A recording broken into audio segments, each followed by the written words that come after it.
Is your 1998 GMC Sierra key fob not working? Most issues stem from a dead battery, corroded contacts, or the fob losing sync with the vehicle. Symptoms include weak or no response when pressing buttons. Let's examine the key fob components. The main parts include the battery, circuit board, and internal contacts. Start by testing the battery with a multimeter. It should read around 3 volts. If the battery is good, inspect the internal contacts for corrosion. Clean them gently with isopropyl alcohol and a cotton swab.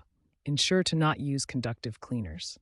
If the fob still doesn't work, it likely needs to be relearned or replaced.